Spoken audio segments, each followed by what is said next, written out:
کیونکہ ان کو اپنی ریاستوں میں الیکشن جیتنے کے لیے اس طرح کا ڈرامہ کرنے کی ضرورت ہوتی ہے. ٹھیک ہو گیا جی. دوسری بات یہ ہے کہ یہ بھی مان لیا گیا ہے کہ خطے میں امن جو ہے اس وقت تک قائم نہیں ہو سکتا جب تک آپ کشمیر کا مسئلہ حل نہیں کریں گے. ہمارا جو مندوب ہے انہیں باور کرایا کہ 70 سال ہو گئے ہیں اس ایشو کو پینڈنگ ہوئے پہ. دوسری ایک اور جو بات کہی گئی تھی اس کو ابھی تک ہائی لائٹ نہیں ہوئی ہے وہ، لیکن وہ بھی بہت اہم ہے. اگر ہندوستان اپنی ہٹ درمی میں قائم رہتا ہے سنتاس معاہدے کو نہ وہ معطل کر سکتا ہے نہ وہ منسوخ کر سکتا ہے، لیکن وہ اگر ڈٹائی سے کام لیتا ہے ہمارے پانی کو روکتا ہے، جو کہ اس نے کوشش کر کے دیکھ لی ہے. وہ 2-3 دن تک ہمیں تنگ تو کر سکتا ہے لیکن فلو آف ریور کو روک نہیں سکتا، اس میں کیپیسٹی نہیں ہے. بالکل. تو یہ جو ہمارے ماہرین کی طرف سے کہا جا رہا ہے، جو ہماری سیاسی لیڈرشپ کی طرف سے کہا جا رہا ہے کہ وہ ہمارا پانی روک نہیں سکتا ہے، یہ بالکل ٹھیک ہے. اور اگر وہ روکنا چاہے گا بھی تو اس کے لیے ایک لمبا عرصہ درکار ہے. لیکن ہم نے ان کو بتا دیا ہے واشگاف الفاظ میں، ڈیفنس منسٹر کا سٹیٹمنٹ ہے کہ you dare do it we will destroy that, we will target that. So مجھے اس بات کی بہت خوشی ہے کہ جو بھی بات کر رہا ہے وہ کوئی ایمبیگوٹی نہیں ہے، اس میں کھل کے بات کر رہے ہیں. کلیئر ہے سب. ٹھیک ہو گیا جی.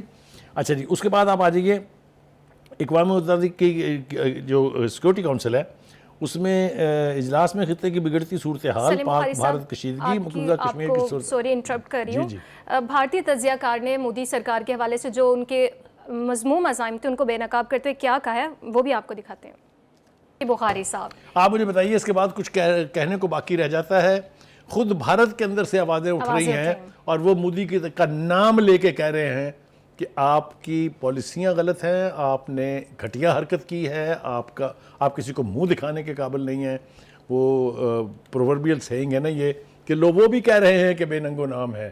وہ بچر آف گجرات جو ہے جس کا چند سال پہلے تک امریکہ میں داخلہ بند تھا، جس کو امریکہ ویزا دینے کے لیے تیار نہیں تھا، اس کو دہشت گرد قرار دیا ہوا تھا، اس کی پالیسیوں کا منہ چڑھا رہے ہیں یہ لوگ خود. اس سے آگے چلتے ہیں تھوڑا سا. اس کے ساتھ ساتھ سابق گورنر کشمیر نے بھی کچھ کہا ہے، وہ بھی بتائیے ذرا. اسی طرف آ رہا تھا کہ اب آپ دیکھیے یہ ایک آواز نہیں ہے. ابھی تو ہم نے راہل گاندھی کا ذکر نہیں کیا ہے جس نے، جو کانگریس بہت بڑی پارٹی ہے وہاں کی بہت بڑی پارٹی جو سب سے زیادہ اقتدار میں رہی ہے، انہوں نے مودی کا کیا بھرکس نکالا ہے وہ بھی سب کچھ ہے. پارلیمنٹ کے اندر سے جو آوازیں اٹھ رہی ہیں وہ ہیں. جو ریاستیں ہیں بھارت کی ان کے چیف منسٹر گورنرز کیا کہہ رہے ہیں، ان میں سے ایک ہم چکھانے کے لیے ذرا اپنے ناظرین کے ساتھ شیئر کر لیتے ہیں. وہ کہتے ہیں کہ پہلگام فالس فلیگ، مودی بے شرم ہے، ڈرپوک ہے، اسے پہلگام حملے کے لیے ملک سے معافی مانگنی چاہیے. بالکل. یہ سابق گورنر کہہ رہا ہے جو مقبوضہ کشمیر کا گورنر بھی رہ چکا ہے، بہار کا بھی رہ چکا ہے، مگھیالہ کا بھی رہ چکا ہے، گوا کا بھی رہ چکا ہے، اڈیشہ کا بھی گورنر رہ چکا ہے. Is not a small person, مطلب ہی ایز اے سے. وہ آگے کیا کہتے ہیں؟ پہلگام حملے پر مودی کو ملک سے معافی مانگنی چاہیے. دوسرا وہ کہتے ہیں کہ پہلگام حملہ بہت بڑا سیکورٹی فیلئر ہے، جو ہم کہہ رہے ہیں. بالکل سب کہہ رہے ہیں یہ بھی، اور بلکہ اب تو پوری دنیا کہہ رہی ہے. وہ کہتے ہیں کہ میری اطلاعات کے مطابق حکومت کے پاس انٹیلیجنس رپورٹس موجود تھیں مگر انہوں نے کچھ نہیں کیا. آل پارٹیز اجلاس میں شرکت میں مودی کا نانا تکبر کی نشانی ہے. مودی بھارت میں ہندو مسلم تقسیم کو جاری رکھ کر سیاسی فائدہ اٹھانا چاہتا ہے. یہ ہیں وہ الفاظ وہاں کے 5 ریاستوں کے سابق گورنر کے. اور وہ تجزیہ کار نے جو کچھ کہا ہے، مجھے تو کچھ کہنے کی ضرورت ہی نہیں ہے. بالکل ہمیں کچھ کہنے کی یہ ہم نے آپ کو باتیں بتائی ہیں جو اندر ہو رہی ہیں. لیکن جو ہم سفارتی سطح کی بات کر رہے تھے کہ پاکستان کو بہت اچیومنٹس ہوئی ہے. دیکھیے ایک تو انہوں نے خود ہی نام لے دیے کون سے ملک پاکستان کے موقف کی حمایت کر رہے ہیں. سیکورٹی کونسل کا میں نے آپ کو خود بتا دیا ہے. چین نے اب تیسری مرتبہ کہا ہے کہ پاکستان کے ساتھ کسی بھی صورتحال میں ہم آئرن بردر کے طور پہ کھڑے ہیں ساتھ. اور وہ مجھے یاد آتے ہیں وہ جو کانوں کو لبھاتے ہیں جملے کہ پاک چین دوستی جو ہے یہ ہمالیہ سے اونچی ہے، یہ شہد سے میٹھی ہے، یہ سمندر سے گہری ہے، یہ آئرن سے، لوہے سے زیادہ مضبوط ہے. وہ ثبوت دے رہے ہیں کہ یہ ہے ہم، بار بار بتا رہے ہیں. ٹھیک ہے جی. اس کے بعد جی جو پاکستان کی ڈپلومیٹک ایلیٹ ہے، جو پاکستان کے پرائم منسٹر ہیں، جو وزیر خارجہ ہیں، جو وزیر داخلہ ہیں، وہ دن رات پوری دنیا سے رابطوں میں ہیں. پوری دنیا نے ہمارے موقف کو تسلیم کیا ہے. اس وقت بھی ہمارے جو انٹیریئر منسٹر ہیں وہ عمان کے بعد اب قطر کے دورے پر پہنچے ہوئے ہیں. اسی طرح سے وزیر اعظم صاحب نے ملکوں کے سربراہوں سے بات چیت کی ہے. انہوں نے سیکرٹری جنرل یونائٹڈ نیشن سے بات کی ہے. وہ بے پناہ سفیروں سے ملے ہیں جن کو اپنے موقف کا حامی بنایا ہے اور پاکستان کی پوزیشن کو واضح کیا ہے. تو اس اعتبار سے بھی اگر آپ دیکھیں تو پاکستان کی جو پوری پولیٹیکل ایلیٹ ہے اور جو پوری ڈپلومیٹک ایلیٹ ہے وہ دن رات ایک کر کے پاکستان کے موقف کو پوری دنیا میں تسلیم کروا رہے ہیں. پروگرام میں واپس آئیں گے ایک بریک کے بعد.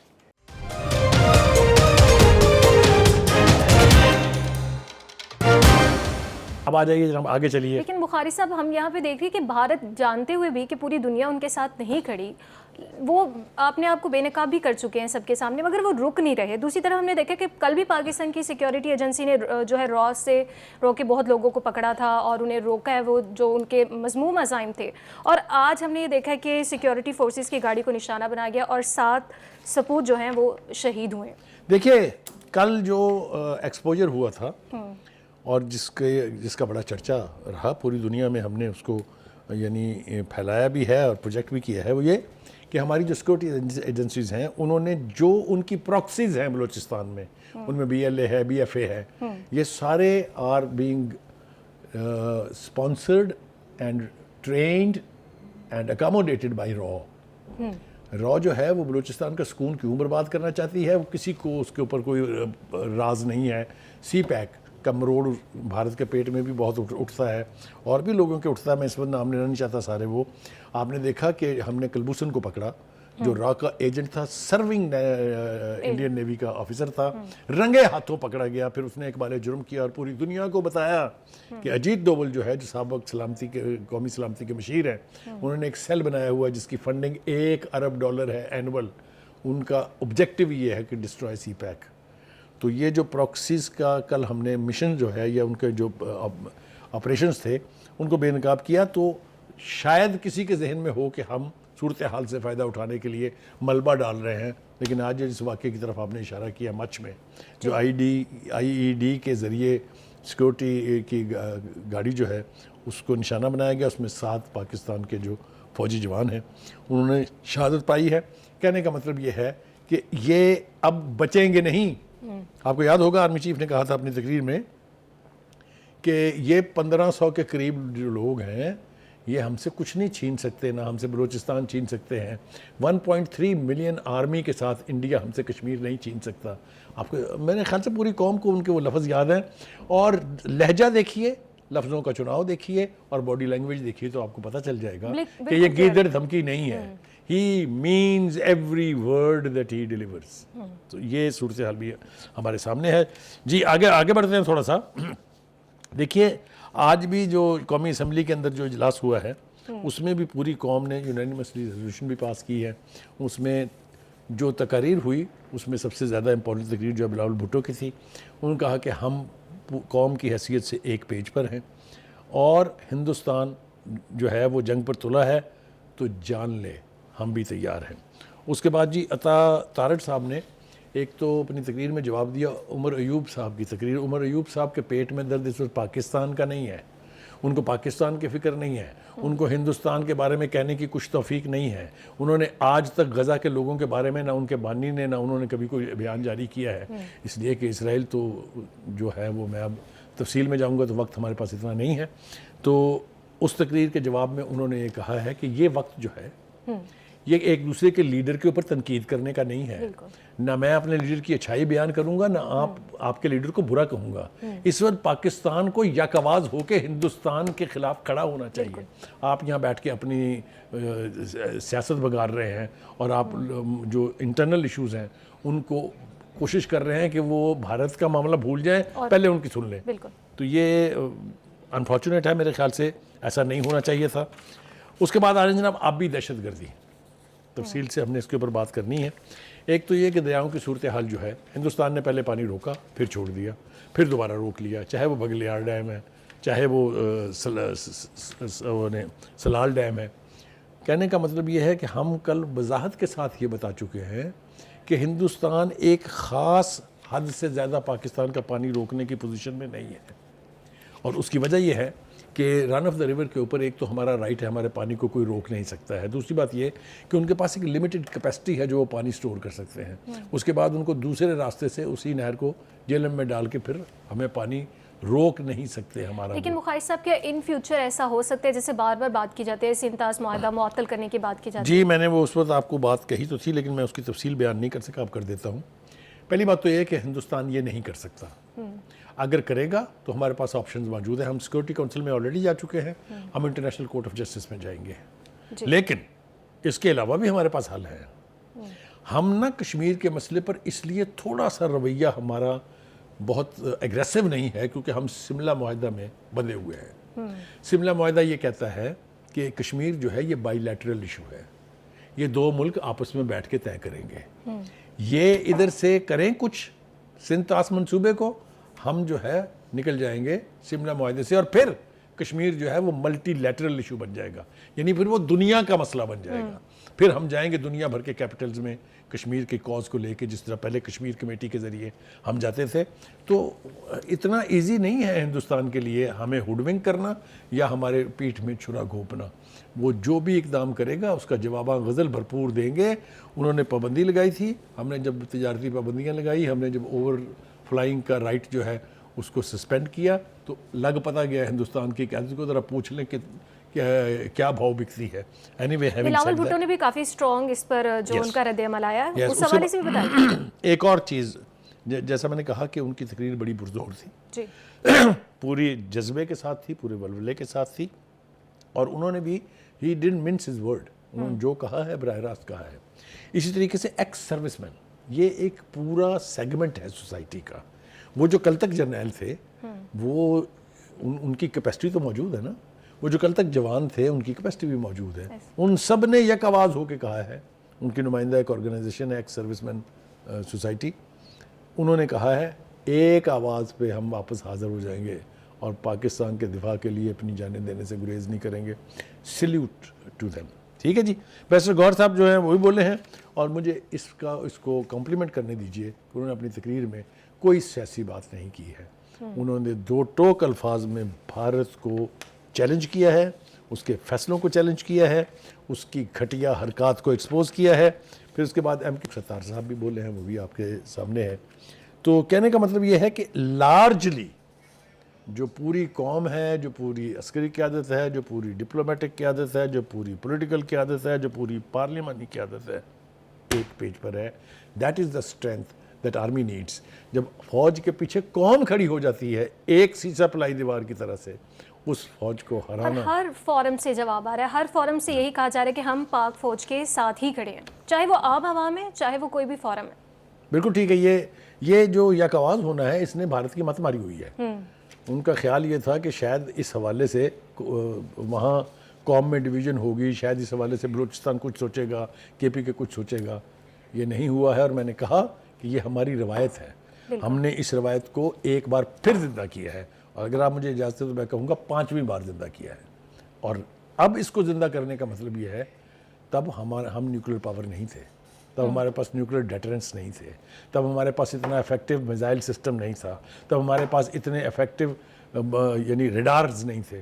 ہمارے ریڈارز نے اور ہمارے J-10 نے کیا حشر کیا ان رافیل کا, میرا خیال ہے وہ بھی آنسوؤں سے رو رہے ہوں گے کہ ہمارے ساتھ کیا ہوا. نیوکلیر پاور بن چکا ہے پاکستان, جیسے کہ ہم سب جانتے بھی ہیں, اور اب جو ہے تمام عوام بھی اور ہر ایک جو ہے پاک فوج کے ساتھ کھڑی ہے اور یک زبان ہے کہ ہم ہر معاملے میں آپ کے ساتھ ہی کھڑے رہیں گے. پروگرام میں واپس آئیں گے ایک بریک کے بعد.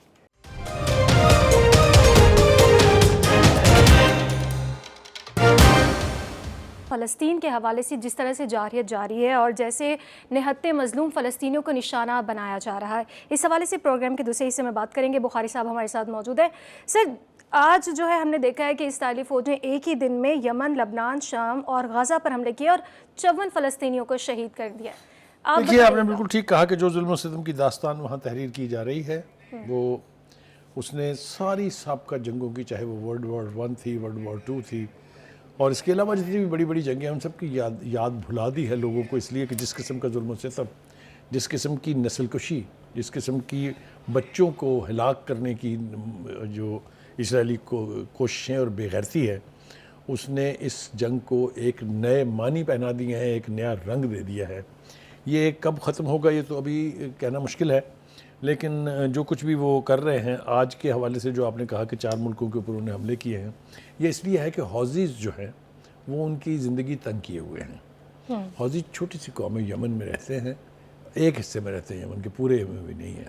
انہوں نے وہ جو کوریڈور ہے جہاں سے اسرائیل کے لیے تجارت کا روٹ ہے, وہاں جتنے بھی بحری جہاز جو جنگی جہاز ہیں ان کا ناطقہ بند کیا ہوا ہے, اس راستے کو اس نے بلاکڈ کیا ہوا ہے.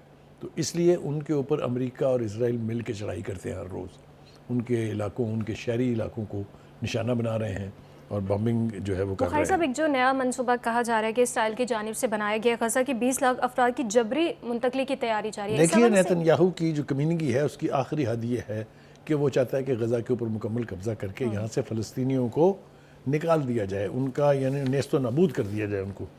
یہ خواب شرمندہ تعبیر ہوگا یا نہیں ہوگا, کیونکہ فلسطینی قوم جب تک زندہ ہے وہ اپنے ایک ایک انچ کی حفاظت کے لیے اپنی جانوں کے نذرانے دے بھی رہے ہیں اور دیتے بھی رہیں گے.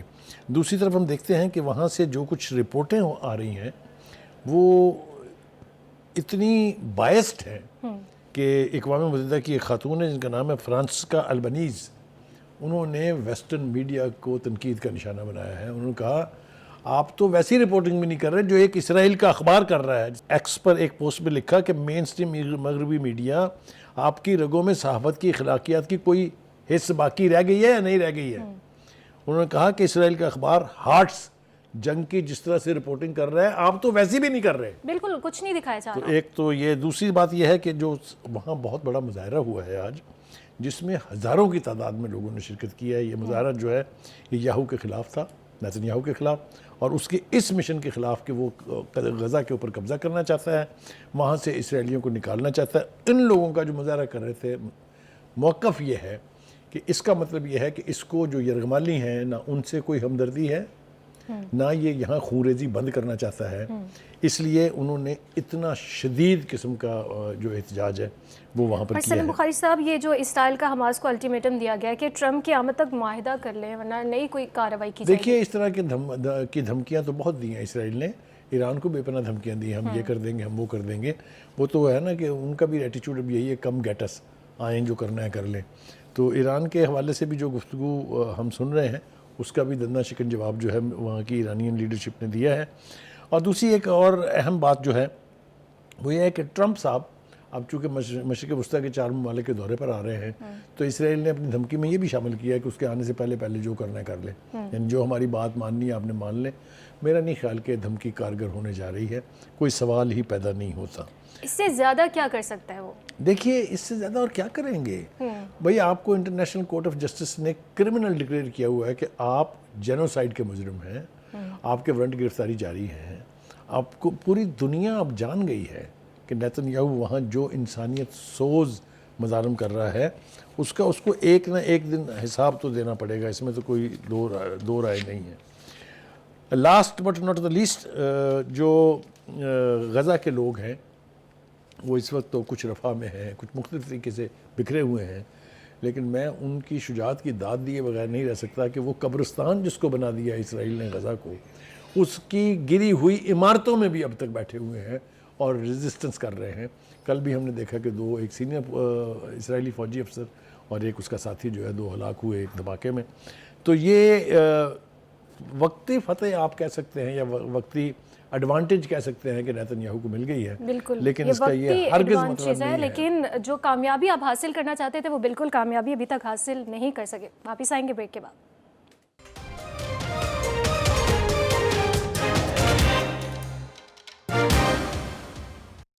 Welcome back. اب کچھ بات کر لیں گے اہم فیصلوں اور اہم ملاقاتوں کے حوالے سے. تو بخاری صاحب ہمارے ساتھ ہی موجود ہیں. بخاری صاحب, آج بانی پی ٹی آئی سے ملاقات کا دن تھا اور 2 بہنوں نے ملاقات بھی کی ہے. جیسے کہ آپ کو پتہ ہے کہ جب بھی کوئی ملاقات کا دن آتا ہے تو کوئی نیا ڈرامہ بنا دیا جاتا ہے. اور دوسری بات جو آپ سے پوچھنا چاہیں گے وہ سپریم کورٹ نے مخصوص نشستوں کے حوالے سے جو نظر ثانی درخواستوں کو منظور کیا ہے اور 13 رکنی بینچ نے 11-2 سے فیصلہ کیا. کیسے دیکھتے ہیں؟ میرے خیال سے آپ کو دوسرا سوال جو ہے اس کا جواب پہلے دے لیتے ہیں. سپریم کورٹ نے ایک فیصلہ کیا تھا جو بہت کنٹروورشل ہوا بعد میں. اس میں یہ تھا کہ پی ٹی آئی جو ہے اس مقدمے میں فریق نہیں تھی, لیکن اس کو نشستیں جو ہیں وہ دے دی تھی سپریم کورٹ نے. اس کے خلاف پاکستان پیپلز پارٹی نے, پاکستان مسلم لیگ نواز نے اور الیکشن کمیشن نے نظر ثانی کی اپیلیں کی ہوئی تھی. ان میں سب سے بڑا جو آرگومنٹ تھا ان کا یہ کہ پی ٹی آئی تو اس مقدمے میں فری کی نہیں تھی، پھر آپ نے اس کو کیسے، یہ کس قسم کی عدالتی سہولت کاری ہے کہ ایک پارٹی فری کی نہیں ہے اور آپ اس کو oblige کر رہے ہیں. تو وہ 11/2 سے وہ منظور ہو گئی ہیں. تو یہ ایک بہت بڑا جھٹکا ہے پی ٹی آئی کے لیے میرے نزدیک. اس کے اوپر تفصیل سے بات ہم آئندہ پروگراموں میں کریں گے. اب آ جائیے ملاقاتوں کی طرف. دیکھیے ملاقاتوں کا یہ مطلب بالکل نہیں ہے کہ وہاں خان صاحب کو روز ایک جلسہ کرنے کی اجازت دے دی جائے. ملاقاتیں جیل مینجمنٹ کے تحت ہوتی ہیں، ملاقاتیں عدالتی احکامات کے تحت ہوتی ہیں. لیکن اگر 75 آدمی وہاں پہنچ جائیں گے تو بتائیے کس کس سے ملوایا جائے. بالکل 2 دن ہوتے ہیں ہفتے میں ملاقاتوں کے، جس میں ایک میں فیملیز کی اور وکلاء کی ملاقاتیں کرائی جاتی ہیں، اور ایک کبھی کبھی اجازت دی جاتی ہے کہ سیاسی لیڈروں سے آپ اپنی پارٹی کے لوگوں سے مشورہ کر لیں. لیکن اگر آپ ہر روز وہاں اتنی تعداد میں پہنچ جائیں گے تو وہ ڈیالہ جیل تو نہ ہوئی، وہ تو پارٹی سیکریٹریٹ ہے. تو اس کو اوائڈ کرنے کی کوشش کرنی چاہیے. لیکن پی ٹی آئی سے یہ توقع رکھنا اس لیے فضول ہے کہ ہر ملاقات کے دن وہاں پر تماشا لگتا ہے. پہلی بات تو یہ ہے کہ وہ جیل ہے، وہاں ملاقات کے لیے لوگوں کو جانا چاہیے، احتجاج کرنے کے لیے نہیں جانا چاہیے. لیکن آپ نے دیکھا کہ بانی پی ٹی آئی کی طرف سے بھی کال دی گئی تھی کہ عید کے بعد وہاں مظاہرہ کریں. وہ الگ بات ہے کہ کوئی نکلا نہیں گھر سے. لیکن یہ منظرنامہ جو ہے وہ ہم ہر ملاقات کے دن دیکھتے ہیں. منگل اور جمعرات یہ 2 دن ملاقاتوں کے لیے طے ہیں. ہر دفعہ وہاں پولیس کے ساتھ جھڑپ بھی کیا ہوتی یہ ہے. سلسلہ نہیں رکے گا؟ دیکھیے دونوں ہی سائڈوں کو، یعنی حکومت کو بھی اوبلائج کرنا چاہیے، اکوموڈیٹ کرنا چاہیے جس حد تک ہو سکے، اور پارٹی کو بھی تھوڑے سے ہوش کے ناخن لینے پڑیں گے کہ وہ جلسہ عام نہیں ہے، وہ جیل ہے. جیل مینول کے تحت ہی ملاقاتیں ہوتی ہیں. تو میرے خیال سے یہ توقع کی جا سکتی ہے. مجھے نہیں لگتا کہ ایسا ہوگا، کیونکہ جس چیز سے پی ٹی آئی کو آپ روکتے ہیں وہ اس سے 2 گنا کوشش کے ساتھ زیادہ کرتی ہے. تو یہ منظرنامہ ہمارے سامنے ہے. وہاں آج جو جن بہنوں کو ملاقات کی اجازت دی گئی ان کے بعد جو علیمہ خان ہیں ان کو آج جانے نہیں دیا گیا ہے. وہاں پر جو لیڈرشپ موجود تھی اس میں عامر ڈوگر صاحب تھے، اس میں نورین نیازی تو خیر اندر اس بارے میں ہم دوبارہ بھی بات کریں گے. ان اہم ملاقاتوں کا سلسلہ جیسے کہ بخاری صاحب کہہ رہے ہیں کہ ہمیشہ جاری رہتا ہے اور اسی طرح کے معاملات دیکھنے میں آتے ہیں. مجھے اور بخاری صاحب کو آج کے شو سے دیجیے اجازت. اللہ حافظ.